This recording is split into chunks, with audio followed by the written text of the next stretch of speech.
That's all right. And the lawyer.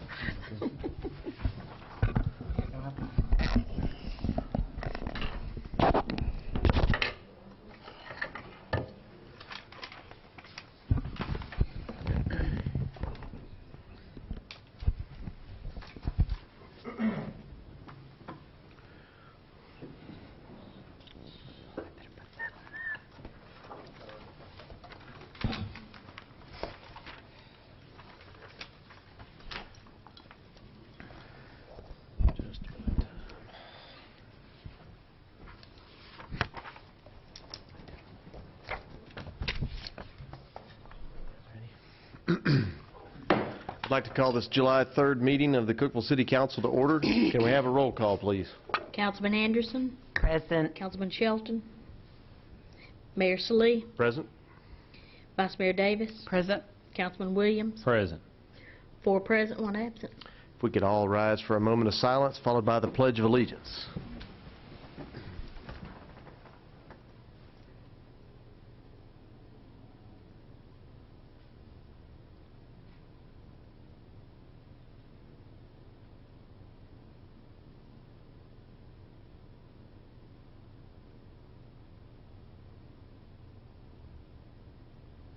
Thank you.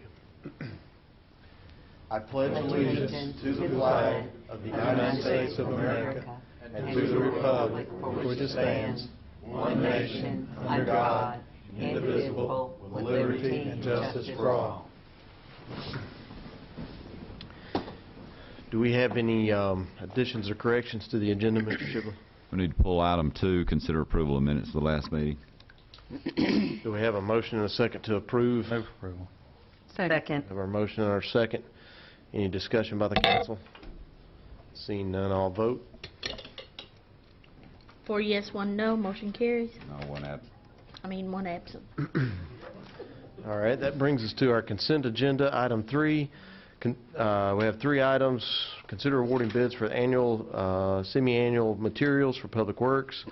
Awarding bids for dumpsters, Public Works. Consider purchase of universal curbside containers, sole source, also Public Works. Do we have a motion and a second to approve consent agenda? Move approval. Second. We have our motion and our second. Any items on there we need to discuss? Seeing none, all vote. 4 yes votes, motion carries. Right, that brings us to our new business portion of our meeting. Item 6, hold a public hearing and consider on first reading ordinance 080606, rezoning 118 East 1st Street from RS15 Single Family Residential to CN Neighborhood Commercial. Sponsor James Mills. Mayor and council members, Ms. Melanie Madewell and Mr. Craig Fickling have submitted this request to rezone their property, as you stated, which is located on 118 East 1st Street. The property is identified as parcel 12 on map 53B Group F and consists of approximately 4/10 of an acre. The property proposed for rezoning is contiguous with CN zoning to the west and south, with RS15 zoning to the east and north. It's also adjacent to Holly Avenue and the North Dixie Avenue Historic District to the east. The CN district is a mixed-use district intended for single and two-family residential dwellings and small to moderate-sized offices and businesses. All non-residential structures must be compatible with nearby residential structures in terms of scale and appearance. In the East 1st Street block between Poplar and North Dixie Avenue, the subject property is the only parcel not fronting North Dixie Avenue that is not zoned CN or CL local commercial. A number of single-family structures along this block have been converted to commercial uses. A single-family residential structure is currently located on the property. In April of this year, the planning department became aware that the law office of Fickling and Madewell had located in the structure. On April 9th, the building official notified Ms. Madewell that she and Mr. Fickling were operating a law office in a zoning district in which such use is prohibited.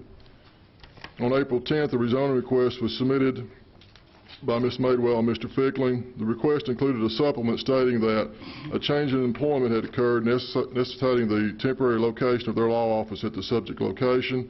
In discussions with Mr. Fickling, he indicated that they'd been in the structure since December. On April 28th, Mr. Fickling submitted a request for an inclusion of the subject property in the North Dixie Avenue Historic District. This request was approved by the Historic Zoning Commission at its June 2008 meeting and will be considered by the Planning Commission in its July 2008 meeting. A request from the previous owner of this property, Ms. Ruth Mitchell, to rezone the property from RS-15 to CN was denied by the Planning Commission in March of 2007. In 2007, the Planning Department recommended for approval of the rezoning, subject to the property also being included in the North Dixie Avenue Historic District. It was noted by the Planning Department that the inclusion of the property in the Historic District would require review and approval of the Historic Zoning Commission before any exterior structural changes or any parking improvements could be completed. At the March 2007 meeting, several nearby property owners spoke in opposition to the proposed rezoning. Concerns mentioned by the residents then included commercial encroachment, increased traffic, the effect on the substandard Holly Avenue, which is a width of only 14 feet, buffering, and the types of uses that are allowed in the CN district. The petitioner at that time, Ms. Mitchell, elected not to appeal the Planning Commission's decision to the City Council. Prior to the Planning Commission's 2008 consideration of the rezoning request, Mr. Fickling submitted a packet of information regarding the rezoning request. The packet included information indicating that a restrictive covenant had been placed on the property prohibiting it from being utilized as a restaurant or any other facility that sells alcoholic beverages, and that was a major concern in 2007. It also included copies of letters from nearby property owners indicating that they had no objections to the rezoning. At the May 2008 meeting of the Planning Commission, several new residents again spoke in opposition to the rezoning, mentioning many of the same concerns that were brought up in 2007. The request to rezone the property was denied by the Planning Commission primarily on the same basis as it was denied in 2007. There was also significant concern from the Commission regarding the violation of the zoning code. Regarding this violation, the city manager notified Mr. Fickling that the city would be seeking appropriate penalties as provided for in the general penalty clause of the municipal code. The notification specifically stated that the city would seek a fine of $50 per day of the violation with the determination that the violation had occurred for a period of 119 days, which results in a total fine of $5,950. It's the understanding of the Planning Department that Mr. Fickling and Ms. Madewell have waived their right to a hearing regarding the fine and have agreed to pay the amount that would have been sought by the city. As previously noted, it was the Planning Department's opinion in 2007 that the subject property would be appropriately zoned as CN. While the zoning code violation has significantly complicated this issue, I believe the appropriate legal remedies for the violation have been administered. Therefore, the Planning Department remains of the opinion that the property would be appropriately zoned as CN and recommends for approval. Do we have a motion and a second to approve? Move approval. Second. We have our motion and a second. Any discussion by the council? I would just like to say, and I think Mr. Mills did touch on this, that this is two different issues.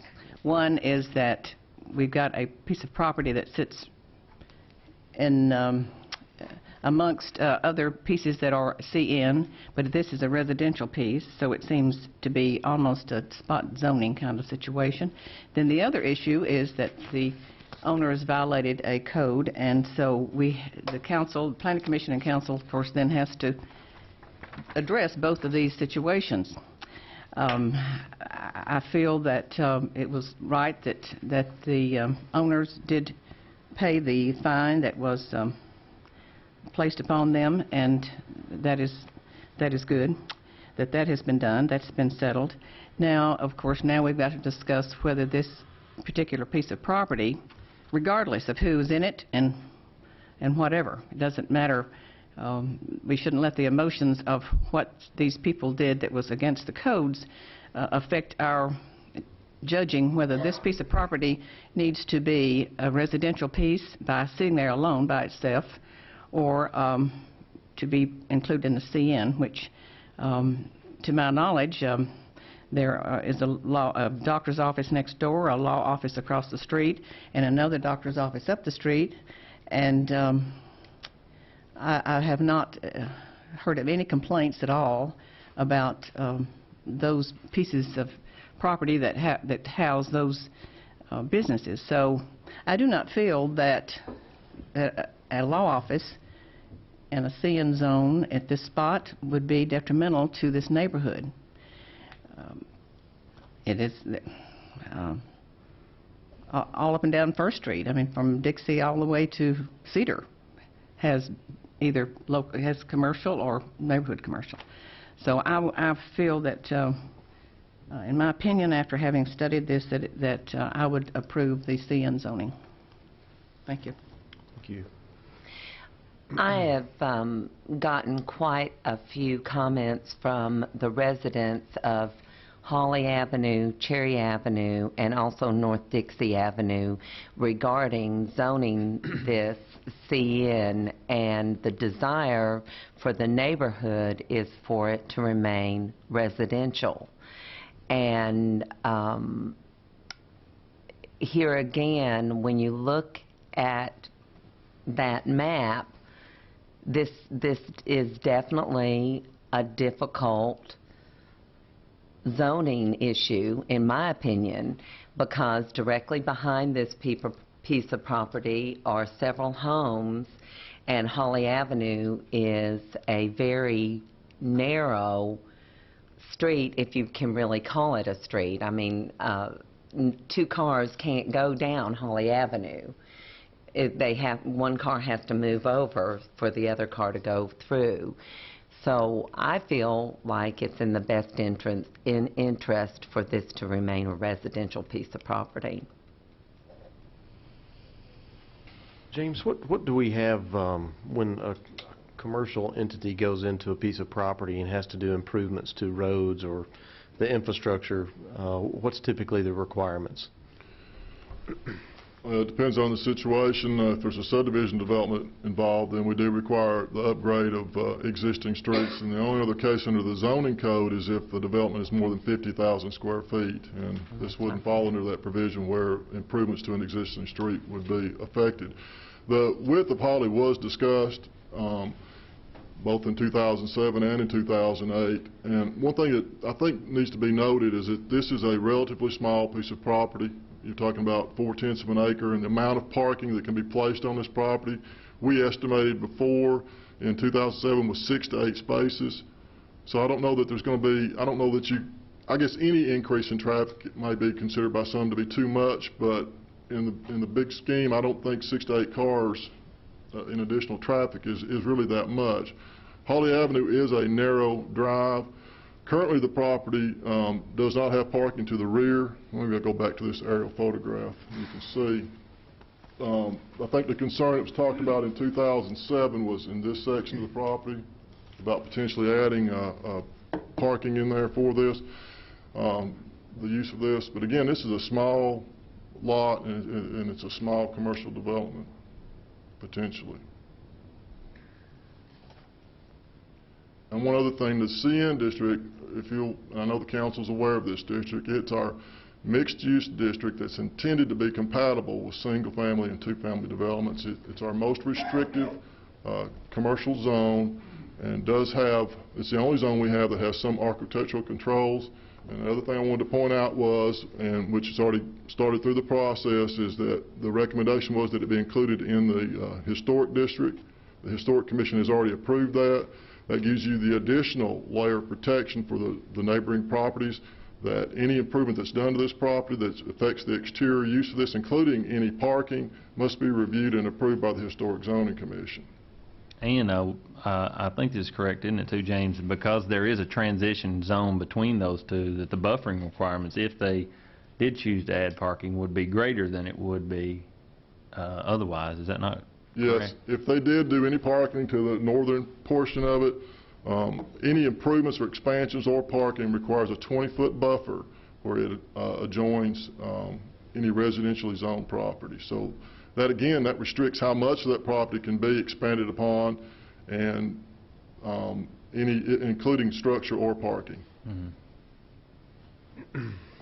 I think it's hard, as a council's representative to the Planning Commission, when this came first from the elder lady that came 2 years ago to the Planning Commission. It was one of those things where James made a recommendation as to the council as to what he perceived to be the best, and James and I both were in agreement then that it was the same, that she should be afforded the same rights from a usage of her property as everyone there. I think the challenge that she had then, obviously there was the width of the holly there, but his recommendation fell short of what controls have been put on now, and that being the use of it being restaurant or alcohol beverages sold there. So, and that was a concern, as we said before. But as it came to the Planning Commission the second time, you know, being in the business of going before communities other than Cookeville as it relates to the Planning Commission, when someone doesn't honor the code in which we've set aside, there has to be some serious repercussions for that. I think, and what we're doing here is setting precedents that if someone does not obey the laws as it relates to planning, as it relates to these zoning layers, that there will be repercussions. I think $5,900 is a stringent fine, but it's one that we as a council feel makes a statement to not just this group, but any other group that chooses to not obey the Planning Commission for any circumstance. And so, as Vice Mayor Davis said earlier, what we're looking at now is now that they have cease and desist and they're not there, we have to look at this as a piece of property as if does this meet the same criteria that everyone else on First Street has the opportunity to do, and are the controls that are in place either self-imposed or by a historical zone or by the zoning layer itself good for this property and protect not only their investment but also the investment of the property owners around it. And I think the answer to that is yes. And so I think this is a good thing, and as I did when it originally came, I think it is similar to every piece of property on there that faces First Street, and that it should be CN zone.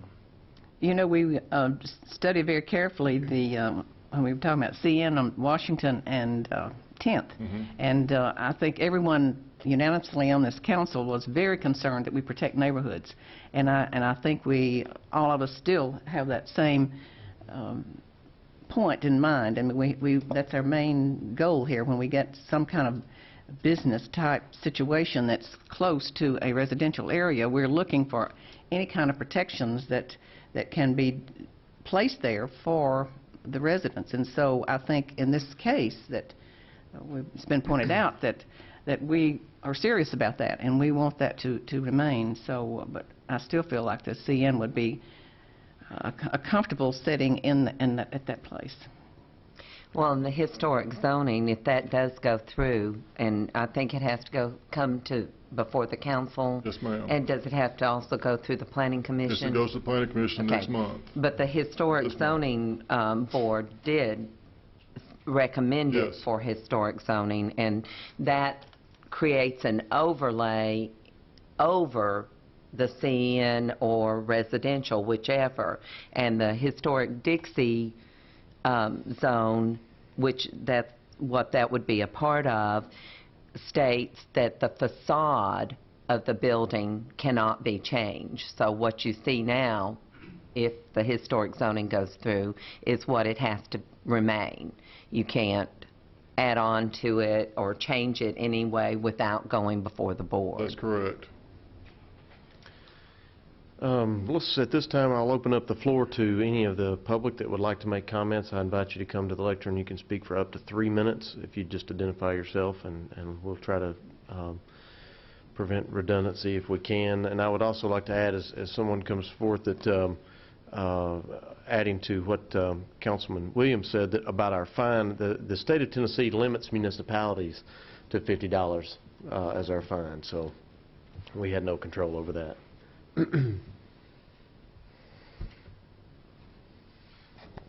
Thank you, members of the City Council. I'm Craig Fickling, and along with my wife, we have asked to appeal this decision to the Planning Commission.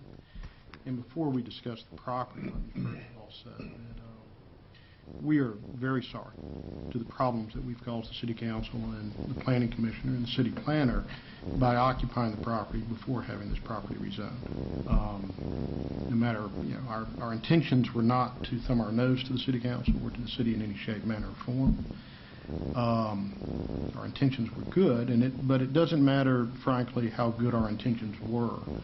We still nonetheless violated the city ordinances, and the city has fined us. Mr. Shipley has been very polite but very firm, I can assure you of that.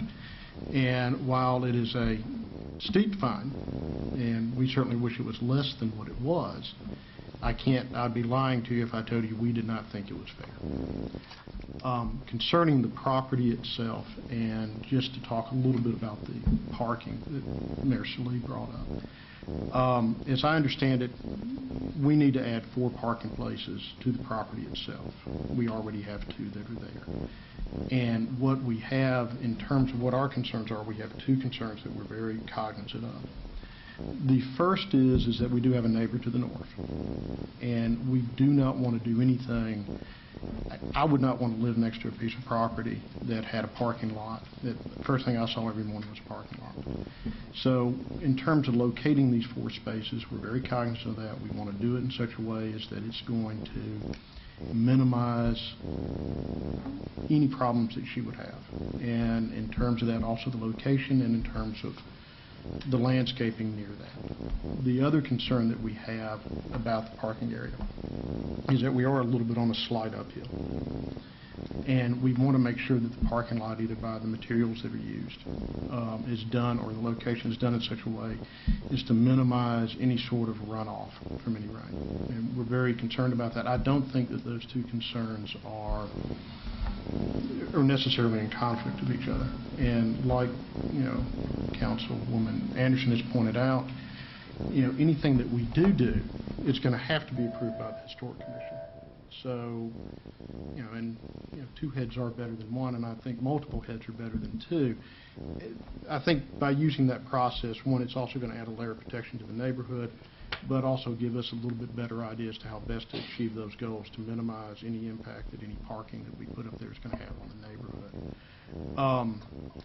One other thing, and let me say this, that by being included in the historic zone, this also guarantees for the city and the neighborhood, and I understand the neighbor's concern. If I lived there, I would probably share a number of the concerns that they have.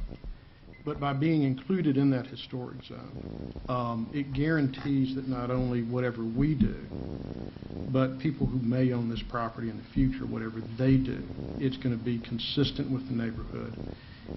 Both architecturally, by placing it in the CN, the use is not going to be one, as Mr. Mills set out exactly what the uses could be. The uses are not. Thank you, Greg. I'm sorry. Cut you off I'm in 3 sorry. minutes there. Thank you. Excuse me. What is that noise coming from the fire department? Is it the microphone? The microphone? Yeah. I thought it was a cat purring.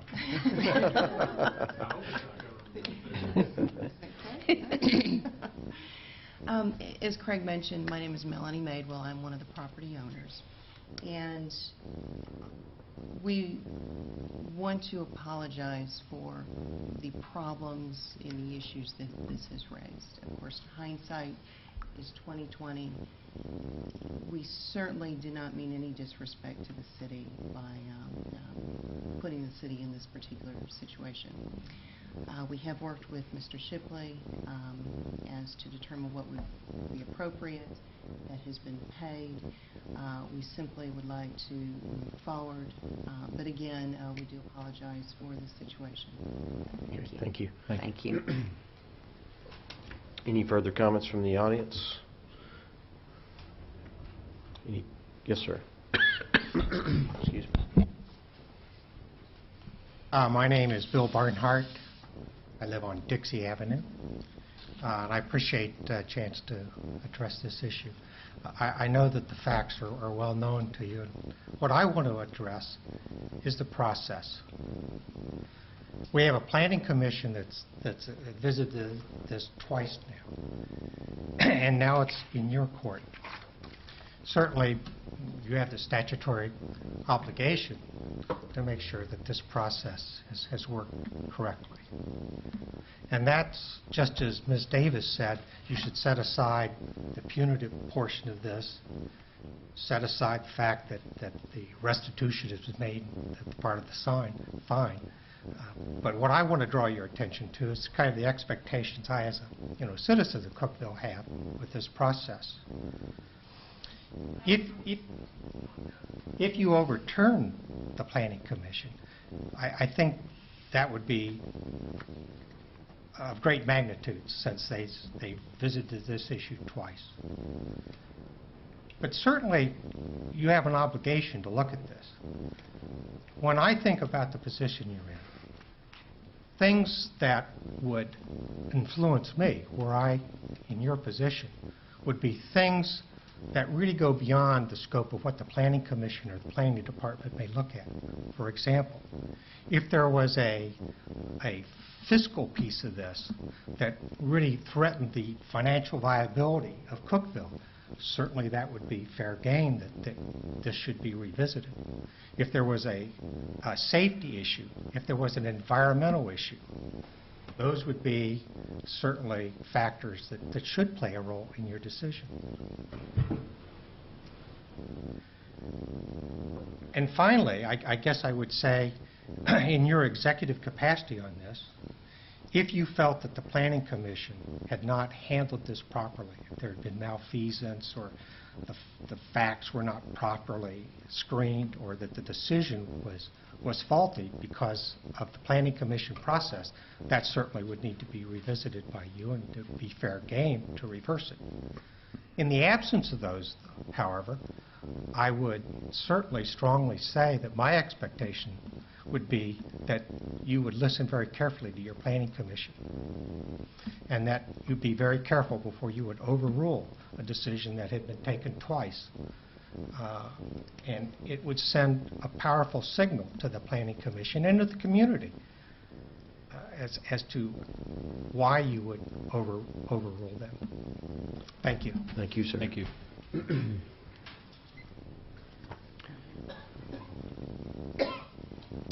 Do we have any further comments from the audience? Any further comments from the council?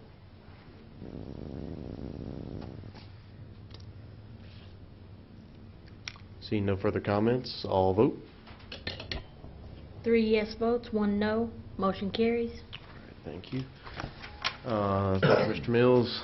Item 7, hold a public hearing and consider on first reading ordinance 080611 relative to well permits. Sponsor, Mr. Jim Shipley. This ordinance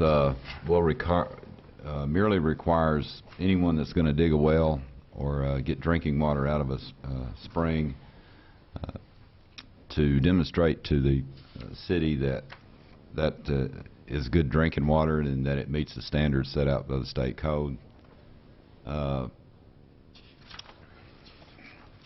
And it requires them to get a permit prior to drilling the well, and that way, if they get that permit, we get to do the testing or order the testing and whatever. And this just merely means that before you start drinking out of a well or a spring, you need to make sure it's good potable water. And I would recommend your approval. Do we have a motion and a second? So moved. Second. We have our motion and our second. Any discussion by the council?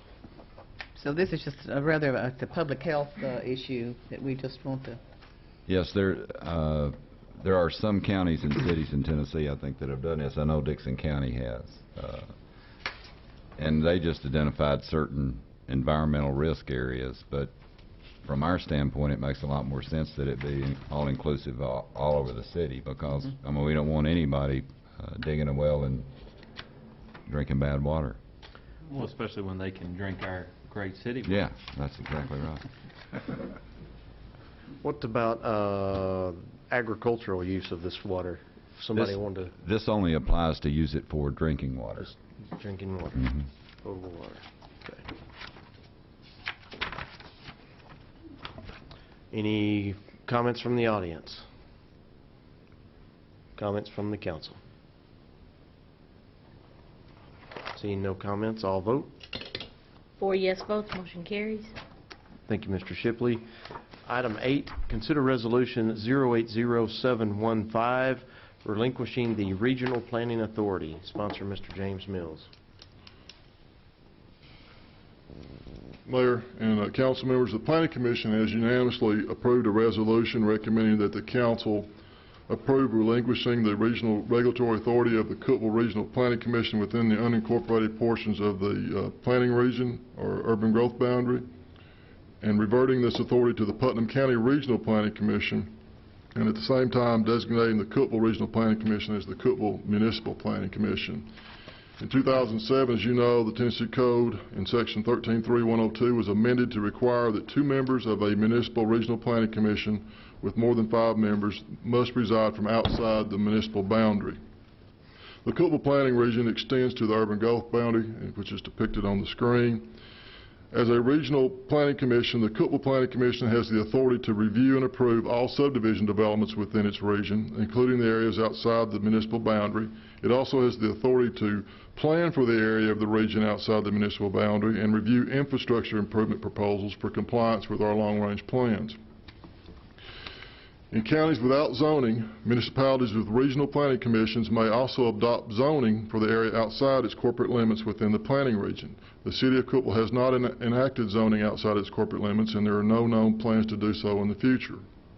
Although the planning region and the urban growth boundary encompass the same area, they are separate jurisdictional areas. The urban growth boundary depicts the area that a municipality is expected to grow into over a 20-year period, and it's also the boundary in which a municipality may annex by ordinance. While it appears the original purpose of the 2007 amendment was to provide representation on regional planning commissions from the unincorporated portions of the planning region, the amendment, in the opinion of the Planning Department, was poorly conceived and failed to address numerous negative consequences. The negative impacts include, first, that it requires the removal of existing, highly qualified, long-serving members of the Planning Commission. Second, it requires the appointment of members who would vote on regulatory issues such as zoning, which they would not be subject to. Third, it creates unfair and unequal representation, with 2 members representing a significantly smaller population ratio than the remaining 7 members, and this ratio will continue to decline as additional areas are annexed. Fourth, it creates a limited and shrinking pool of potential members, and this pool will continue to shrink as additional areas are annexed. And finally, it requires the continual replacement of members as those from outside the municipal boundary are annexed. Earlier this year, the Planning Department reviewed the amendment with the Council and discussed potential options to address the negative ramifications. The options included, first, to expand the Planning Commission to the maximum of 10 members. This option would reduce the number of current members that we would have to replace, but would not avoid the numerous other negative impacts. The second option was to pursue amendments to the Tennessee Code, either to address the negative effects or a bill to exempt the city from the amended provisions of the Tennessee Code. And the third option is what's being considered tonight, relinquishing the Regional Planning Authority. Following our work session, the Council requested that our Putnam County representatives to the Tennessee General Assembly sponsor and support and ensure an enactment of a bill to address the problems with the Tennessee Code Section 13.3.102. This effort was unsuccessful. Therefore, it appears that the only option we have available to us, the only one that's feasible, is to avoid the negative effects of this section of the Tennessee Code, is to relinquish our Regional Planning Authority. According to the State Director of the Tennessee Department of Economic Community Development Local Planning Office, the procedure requires, first, the approval of a resolution by the Planning Commission, and second, the approval of a resolution by the City Council. Under the current provision of the TCA, the primary impact of relinquishing our Regional Planning Authority would be to cede authority for the review of subdivisions to the County Planning Commission. The city would retain, I think this is important to note, we will retain our urban growth boundary. And we, the Planning Commission and the Council, I believe, will continue to develop plans for this area. Since this is the area we're expected to grow into, we still have the right to plan for this, although we may not have specific authority. The one thing that we're unsure of that this will affect are future amendments to the TCA. We don't know what will happen in the future, but based on what we know now, the Planning Department recommends for approval of the resolution by the Council. Do we have a motion and a second to approve? So moved. Second. We have a motion and a second. Any discussion by the Council? Under the by relinquishing this regional planning authority, it has nothing to do with anything as it relates to our ability to annex these properties over a period of time.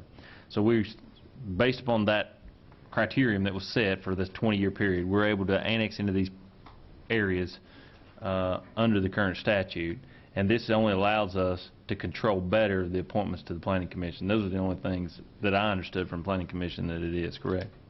That's correct. What about the negative impact, oh, I'm sorry, You go ahead. of us losing control of the subdivision?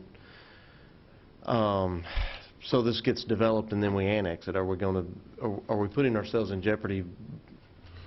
That's a very good question, and that's something that has been considered. We believe that the county regulations are pretty close to ours. The only major differences that I know of are that for cross drains, we require concrete. They do allow metal, and there's some slight differences in the actual pavement. But in terms of fire protection and other infrastructure improvements, the county regulations are very, very close to ours.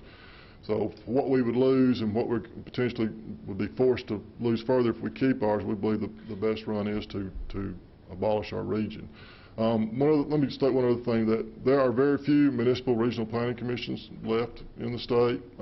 Allgood was one. They've gone through the process, although for different reasons, of doing away with their region.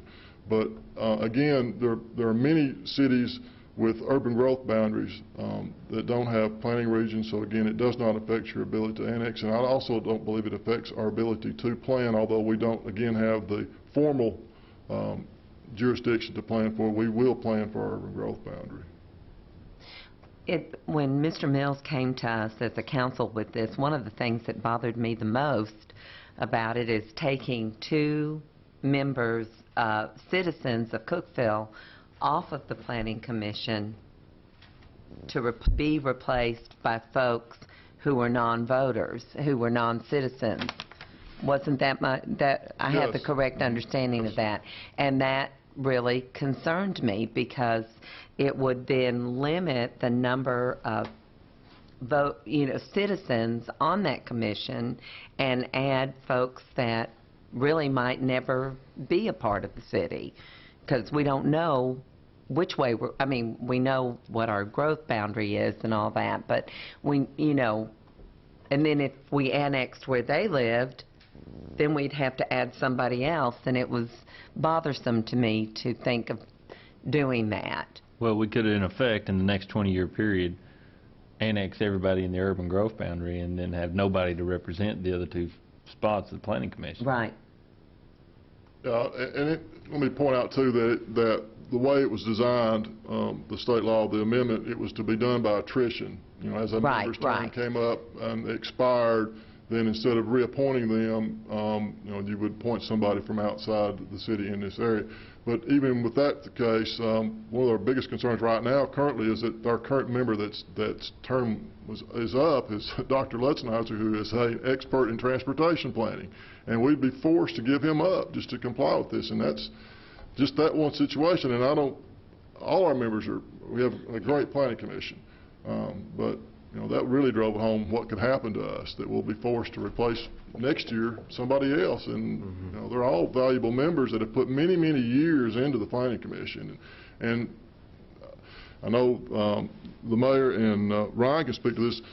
You just don't walk in that first day and know exactly what's going on the Planning Commission. It takes a while to get acclimated and to get up to speed on all the things, so it's really important. Well, and that's a commission that meets quite frequently, and those folks are very dedicated to what they do, and we don't want to lose anybody on that at all.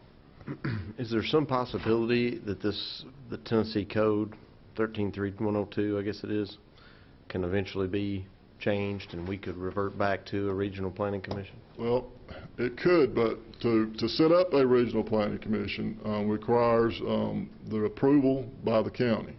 The county commission would have to approve that. When Public Chapter 1101 was done in 1998, prior to that, we had a planning region that went out some places nearly 5 miles, which was when state law was first set up many, many years ago. was the extreme length of a planning region was 5 miles. Under Public Chapter 1101, all cities were required to revert their urban growth boundaries to match, or revert their planning regions to match the urban growth boundaries, and that had to be approved by the county.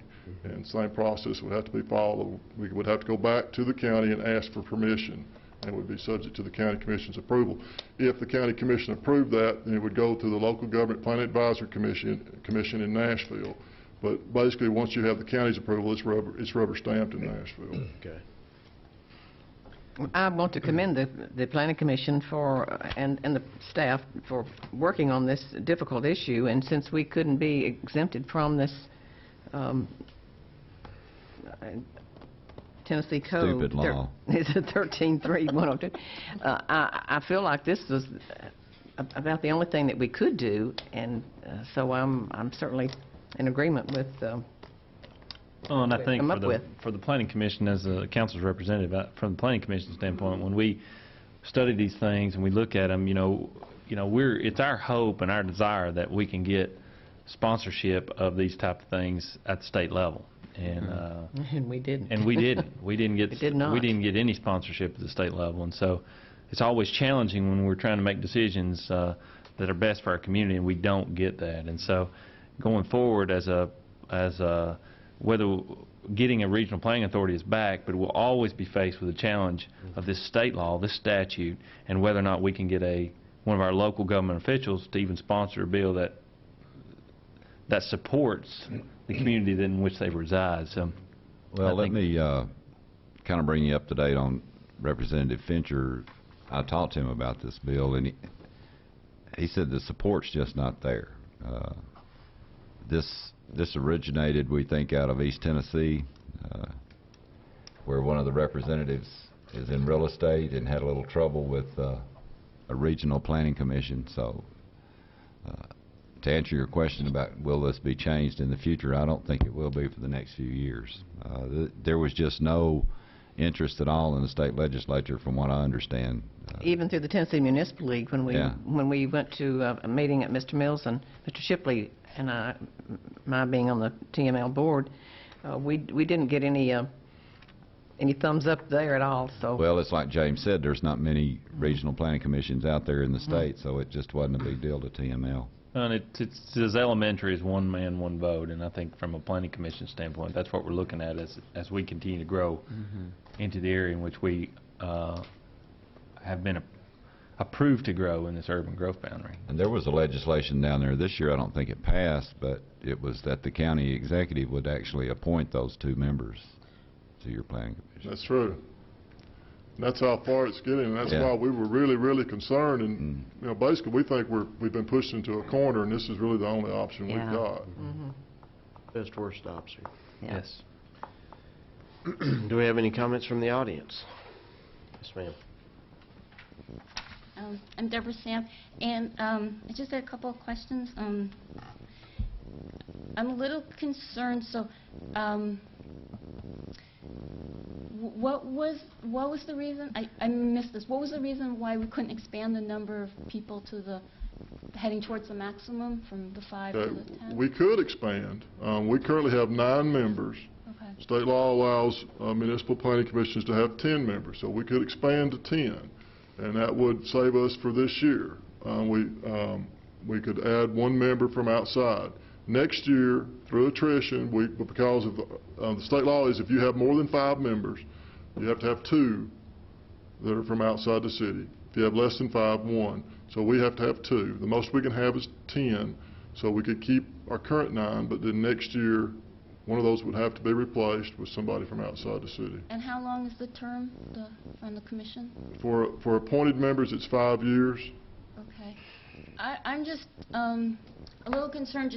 I realize the value of having a good working unit and people that know what they're doing, but it's also like we're doing this to protect, and not in a negative way, just to keep the same commission instead of having it change over time. I realize the skill sets are valuable, but maybe people in the other parts also have additional skills that they could add, or just different viewpoints that would be a natural part of this coming in over time and changing. Well, I think if you'll check the It past, would be one or two at a time. It's not a huge, like sudden change, and they would have, huge sway. So Yeah. I think if you'll check the past records, membership records, we've had quite a bit of turnover on the planning commission. It's not the same group that's been there for 10 years. Most have been on there for 3 or 4 years. I think the biggest thing was somebody telling us, right now, you got to replace so-and-so and put somebody on there. From That's outside the part of city the limits. problem. I don't Yeah. think it had to do with No. retention of existing planning commission members. No. I think it had more to do with Where they had to come from. the location which they had to come for. When the citizens of the city of Cookeville, they have representatives on the planning commission. Those people, we appoint those people as tax-paying citizens of the city of Cookeville. And in this case, you would have people that aren't Yeah. tax-paying citizens of the city of Cookeville, which are making decisions for taxpayers. And And if so you, that was the one height. out of 9 votes or 2 out of 10 votes. well, but if you had 2 Still out of eliminate- 10 votes that were non-citizens of the city of Cookeville, I think that's a pretty large number, and I'd much rather citizens of the city of Cookeville make the planning decisions for this city. I'm kind of like, and definitely if the county executive was going to choose the board members, then we lose that much more, so I don't know. I just took up your time, I'm sorry. I just heard the beeper go off. You can go ahead. We did Question or communicate something, that.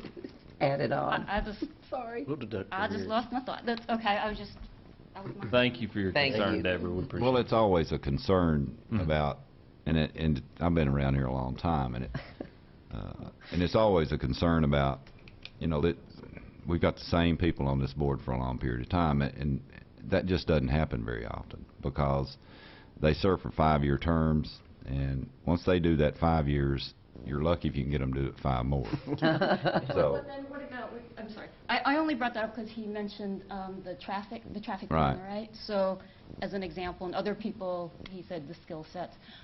My one thing is, so these folks that, and I don't know the annexing process, so I'm sorry, but they don't, when we want to annex another region, do they get a say in that? No, we just go and annex, right? they So- get to come to public hearings and voice their opposition. Okay. Yes. Yes. Okay, so, but that's I've the been only through thing. several So of them. this way, people on the 15. planning commission kind of, they're getting used to being part of Cookeville in some way by being on that planning commission and seeing how it operates and working with you all. And we have had, I believe, if I'm not mistaken, the last couple of annexations we've done were petitioned to be annexed. Yeah. Yes. And they wanted to be annexed so that they could Anytime they do. participate in how the city was operated. Almost all of our annexations have started as a result of petitions for annexation. And we continually get those. It's not a month goes by that we don't get a request for annexation. But I can see your point, and I understand your concerns. I think that it's, really Cookeville has been caught in a law that doesn't really have much bearing on us. I think it's unfortunate that our county doesn't have a little bit of teeth and a little bit more teeth in their zoning and regulations in the county. I don't know when that can happen, but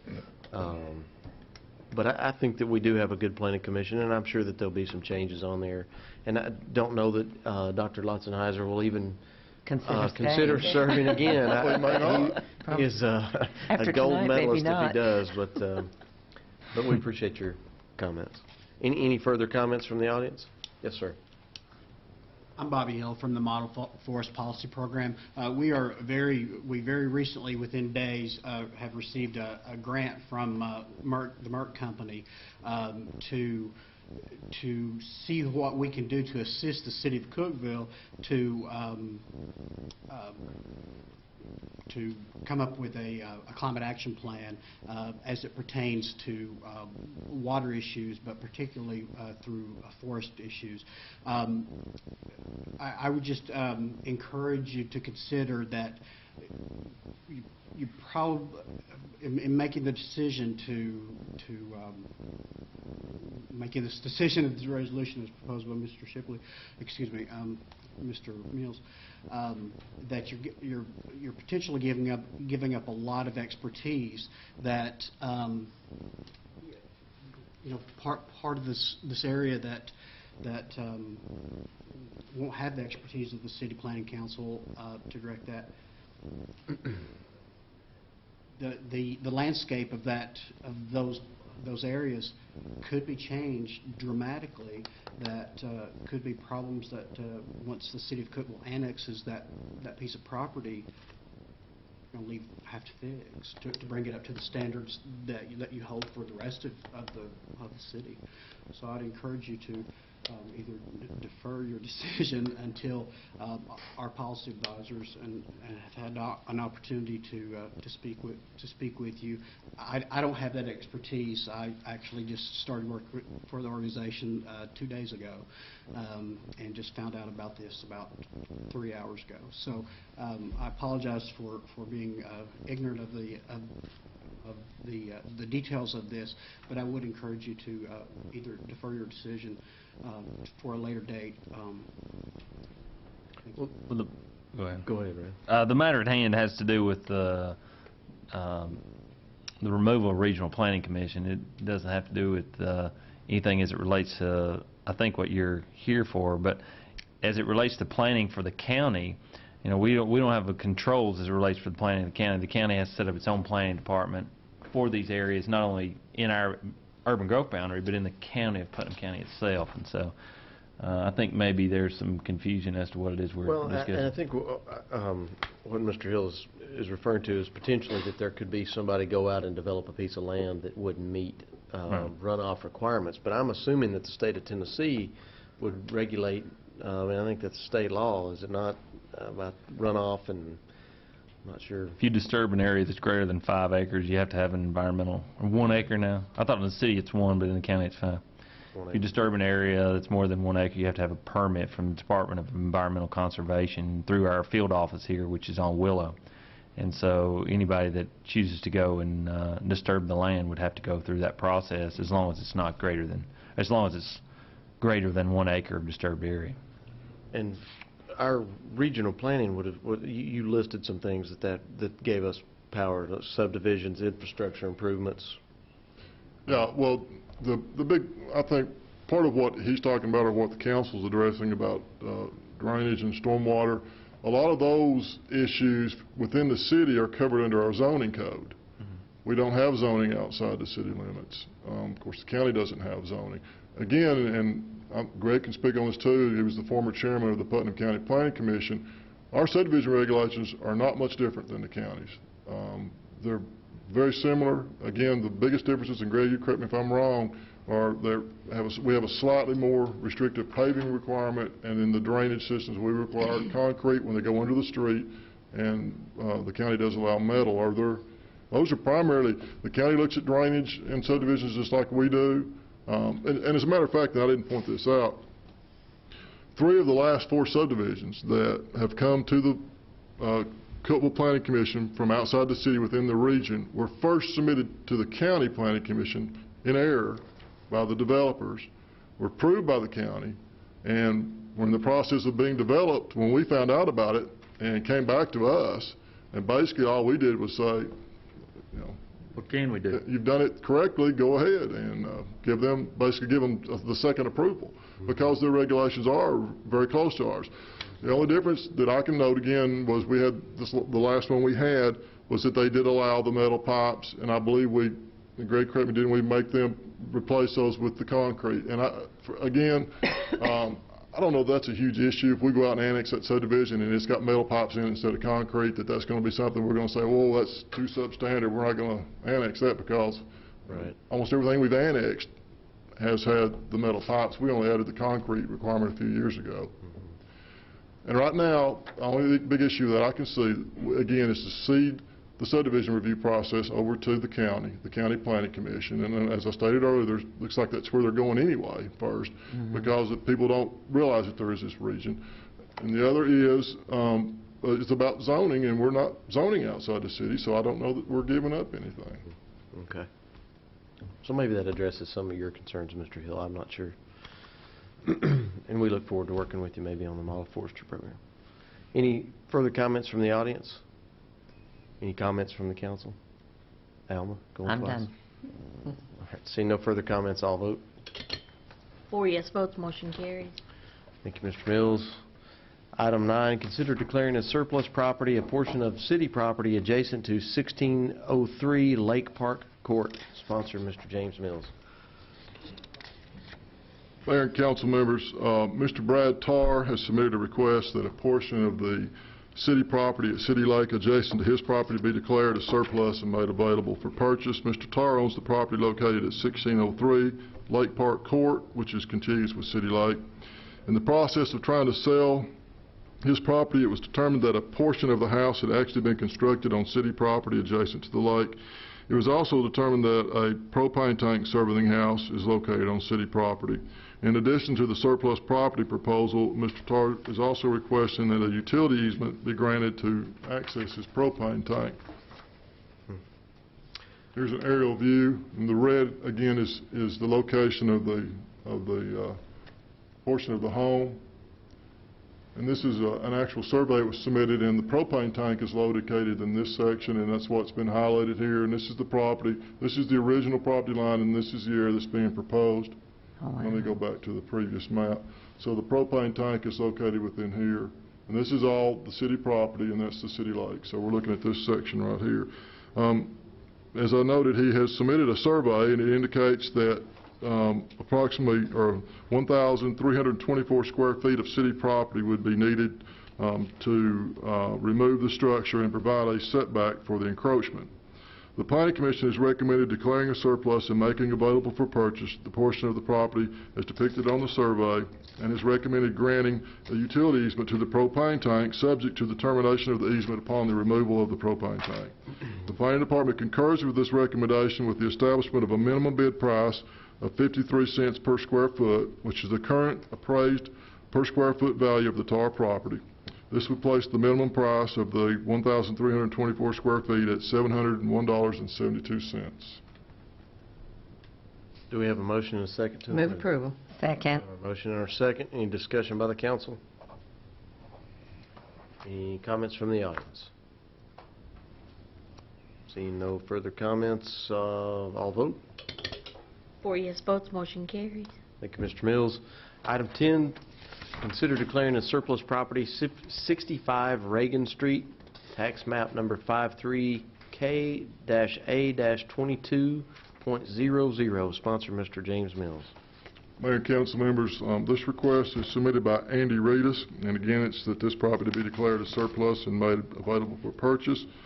According to tax records, this property consists of approximately 4/10 of an acre. It's the location here. Here's an aerial view, which you can see that it's currently partially used as public parking. You may be familiar with this property. It was previously, a few years ago, used as a Boy Scout facility. Mr. Reedus owns the contiguous property to the east and south of the subject property, which is this tract. He's indicated he would like to acquire the property to allow a larger development, would combine the two parcels. Both properties are zoned as CBD, Central Business District. This has been reviewed by the applicable departments. The Cookeville Gas and Water Quality Control Departments have indicated they have facilities located along and/or within the subject property and have requested that appropriate utility easements be retained. The Planning Commission has recommended declaring a surplus and making available for purchase the city property at 65 Reagan Street, subject to the completion of a survey of the property and to the retention of easements 15 feet in width on either side of all existing utility lines. The Planning Department concurs with this recommendation with the establishment of a minimum bid price of $2.07 per square foot, which is the current appraised per square foot value of Mr. Reedus' adjacent property. The exact minimum price would be determined upon the completion of the survey, but assuming that the property consists of 4/10 of an acre, the price would be approximately $36,000. Do we have a motion and a second to approve? Move approval. Second. We have our motion and our second. Any discussion by the council? Are we going to lose some valuable city parking? I mean, we've got all the development just to the north of that. Well, in the proposal that we've seen, and of course, this assumes that Mr. Reedus would be the purchaser of this. This will be set out for a minimum bid, correct, Mr. Shipley? And anybody can buy this property. Be sent out for a maximum bid. Well, that's good. That must meet our minimum bid. But the development proposal that we've seen, there would be many parking spaces added here. Really? That would be used, I'm certain, if there were public events such as, events at our park or so forth. Do we have any comments from the audience? Any further comments from the council? Seeing none, I'll vote. 4 yes votes, motion carries. Thank you, Mr. Mills. Thank you. Item 11, consider resolution 080716 relative to the Upper Cumberland Electric Membership Corporation. Sponsor Tony Peak and Mr. Dan Rader. Who's going first? I'll be glad to go first.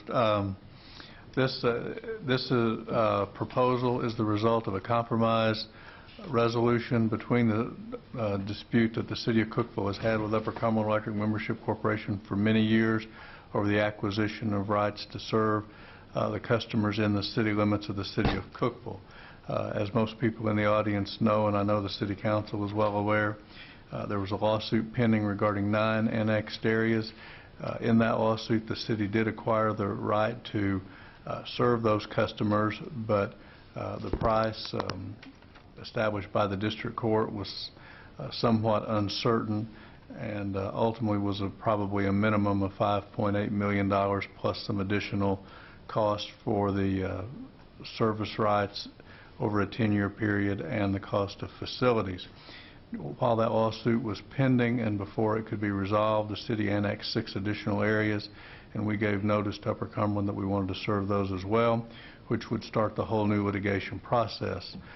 We were trying to work out some mechanism with Upper Cumberland to go ahead and achieve that goal, and we were unable to do that. We went to district court, and at that time I suggested Upper Cumberland, and they agreed that we conduct a mediation.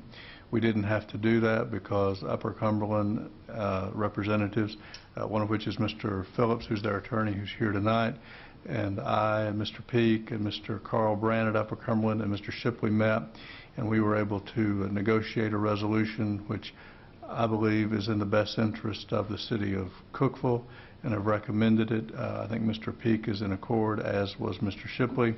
I think it's a compromise. I think Upper Cumberland is getting some things, but the City of Cookeville primarily is being able to fulfill the commitment it made long before I became the city attorney to serve all the citizens of the City of Cookeville electric service, and this would encompass all the present city limits as they exist today for a price that we pay part of it now and part of it over a 10-year period. So basically this is a reasonable price. In exchange for that compromise, basically on the price and the timetable to acquire those customers, Upper Cumberland will receive a 25-year moratorium so that their territory will remain fixed as a 25-year period for any area that they presently serve outside the city limits of Cookeville. That way each utility department can plan for the future and have a certainty as to what customers they're going to serve and what they're not going to serve. It'll end probably at least 2 lawsuits and result in a much quicker service of electricity for the citizens of Cookeville. The citizens that currently live outside the city will not be penalized because they will retain the same electric service they presently have if and when they might be annexed at some time in the future. They would get all the other benefits of being residents of the City of Cookeville, such as police protection, fire protection, and other things of that nature.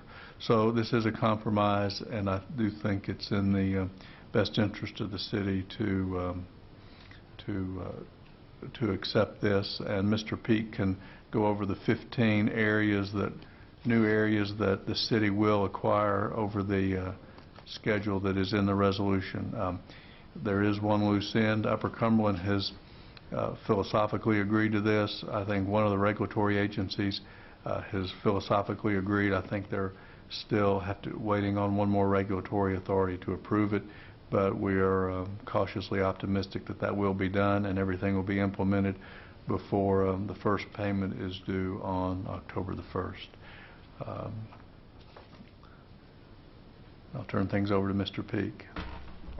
Mayor and council, as you're aware, this has been a very lengthy process beginning back in about 2003, and certainly glad that we have finally reached resolution. Appreciate the council bearing with us, this council and the previous through the years in trying to resolve this, and certainly Upper Cumberland in their efforts to reach this resolution. As Dan alluded to, I think from talking to Mr. Shipley on many occasions, he and I are both in support of this resolution. And I would like for the public just to name those areas. I think in December 31st of 2008, on or before, the city will acquire Shipley Road, Matheny Cora Road, O'Neill West 12th, Presley West 12th, Highway 70 East, I-40, and Old Sparta Road, Horace Lewis Road. Then on or before December the 31st, 2011, UCMC will transfer to the city of Cookeville, West Cookeville I-40, Rebecca Place, Bunker Hill Road, Lovelady Road, Old Bridge Road, Falling Water River, Hall Salem Road, Buck Mountain Road, Dry Valley Road, Shagrag Road, Putnam County North Washington Avenue, and the Gaw Dotson Branch Road area.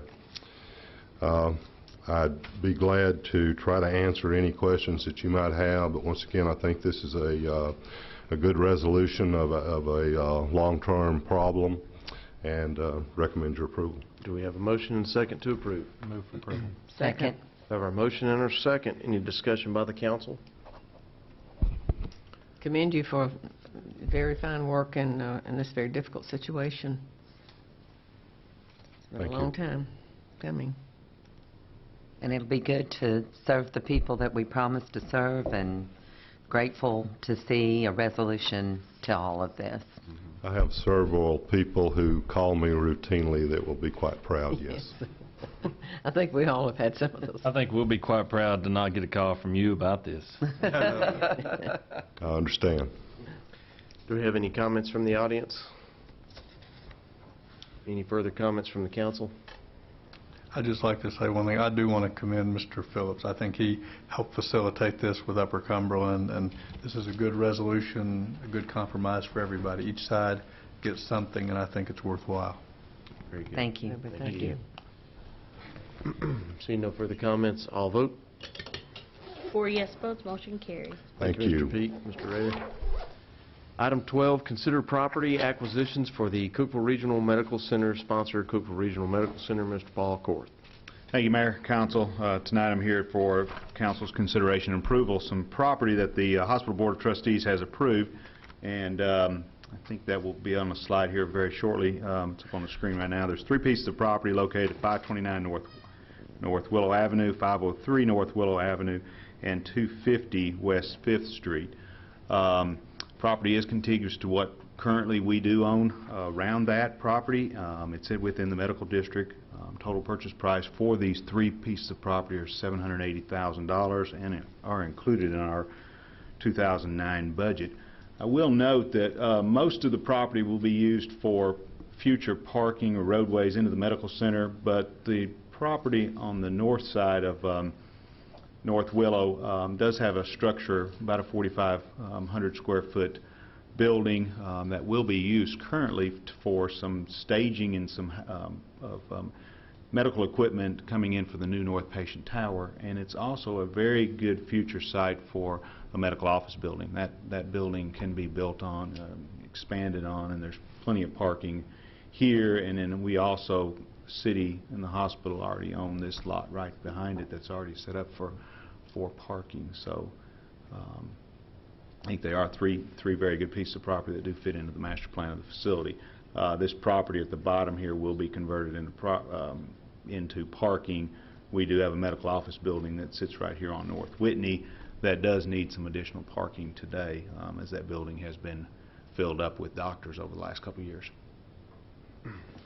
Do we have a motion and a second? Move approval. Second. Have our motion and our second. Any discussion by the council?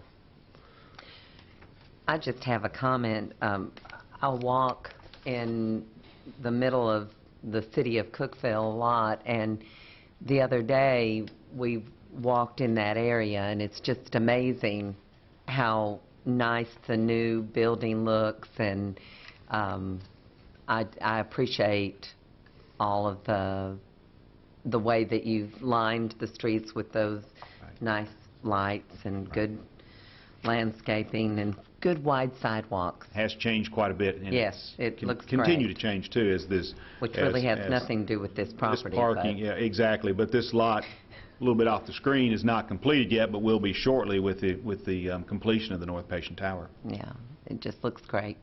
Thank you. Any further comments by the council? Any comments from the audience? Seeing none, I'll vote. 4 yes votes, motion carries.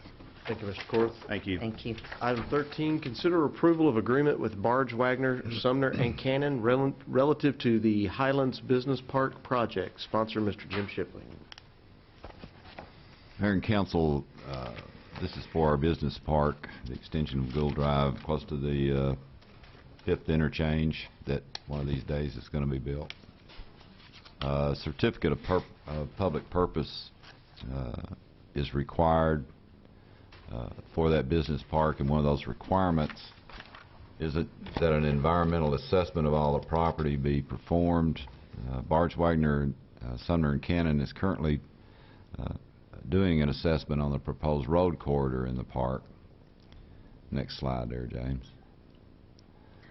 And since they're already there, we ask them for a proposal to do this part of the project, and they are proposing $6,800 for the Phase 1 part and $75,000 additional dollars for the assessment, and $18,000 to compile the application for the certificate that goes to ECD. When all this is added up, the city's share of the cost will be 1/2 of that total, or $49,900. The $18,000 to compile the application, about $7,500 of that is for the preliminary engineering report, which is a major part of that application. Barge Wagner will basically have to do that for us, but there's a lot of other items in there that we can do ourselves. So in my conversations with Barge Wagner today, I said it was going to be sort of a buffet. We were going to pick and choose what we were going to do and what we were going to let them do. So I don't anticipate it to be anywhere near the $18,000. And I would recommend your approval. Okay, do we have a motion and a second to approve? Move for approval. Second. Have a motion and second. Discussion by the council. Comments from the audience. Seeing no. Just glad we're moving along with this very big project that's exciting for our community. I think people need to, it's hard sometimes to understand that this is a very long-term project, so Yes. please be patient. Any further comments? Seeing none, I'll vote.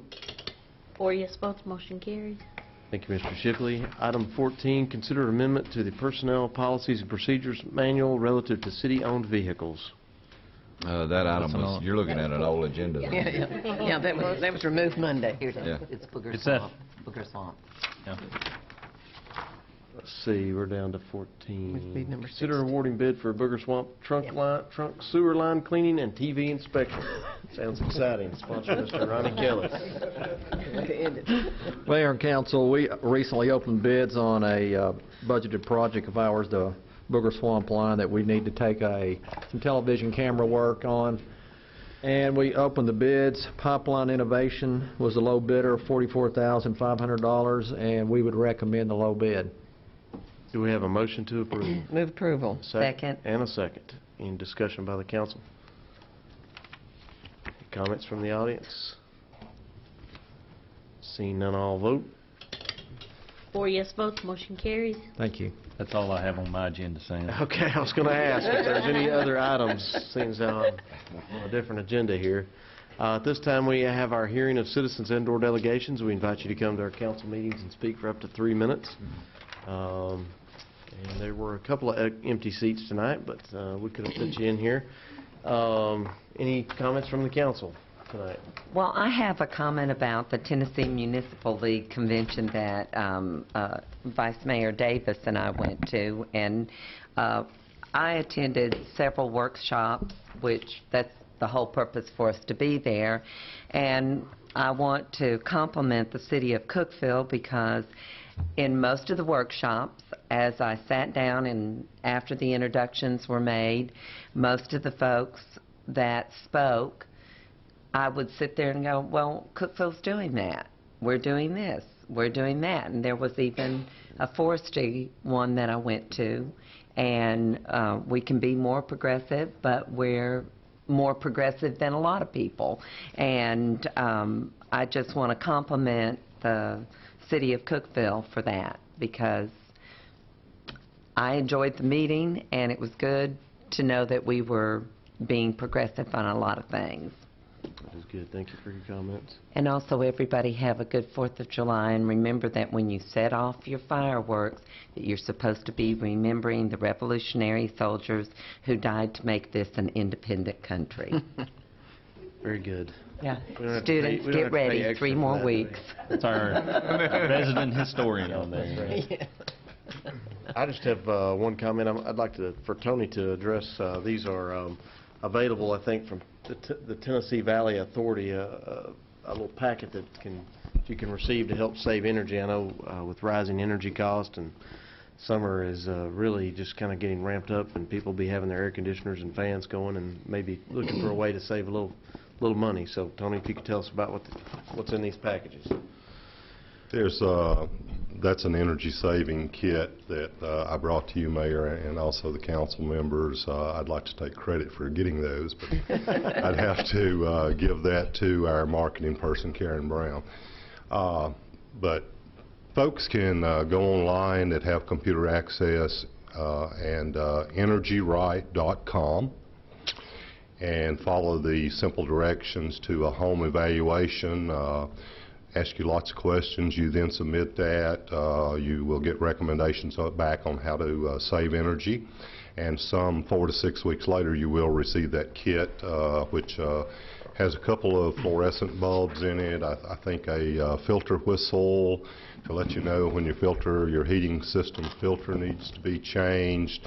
There's also some outlet insulation covers there to stop infiltration. And for folks that do not have computer access, they can just call our office and we'll get them a hard copy of the evaluation out to their home. Very good.